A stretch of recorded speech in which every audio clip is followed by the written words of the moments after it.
When you were writing, Mhm. is there like a time of the day that you like to write, or is there like a certain mood you need to be in to write? Yeah, Yeah. I've been trying to, I feel like early on in my experience as a songwriter in the last Yeah. couple of years, I was writing mostly just when I was like feeling an emotion really intensely and I needed to sort of like find a way to get it out. But would Um, that be always be negative emotions, or would Not always. okay?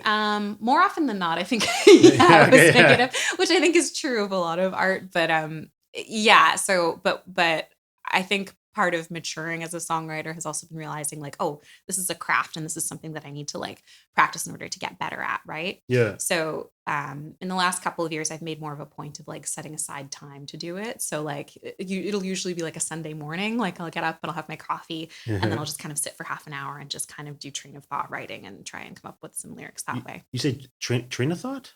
Train of thought. Yeah. I'm not sure. Usually, What does that mean? Sorry. like usually I do this writing exercise where I'll just kind of like set a timer for a few minutes. Yeah. And then I just have to like write whatever comes into my brain for a few minutes. Oh, okay. So Yeah. it's like stream of consciousness kind Yes, of stuff. exactly. Yeah. Stream of Okay. constant. Yeah, that's Okay. exactly it. Yeah, yeah. Oh, okay. Wow. Yeah. And then sometimes I like will pull interesting phrases like that have just sort of appeared in my brain and think like, oh, like what does that mean? Like what did I intend when I wrote that? You know what I mean? It's kind of like an act of working backwards and trying to figure out what's going on in your subconscious, you know? But Yeah, that's really cool. yeah, it's a lot of fun. Do you find it to be therapeutic Mm.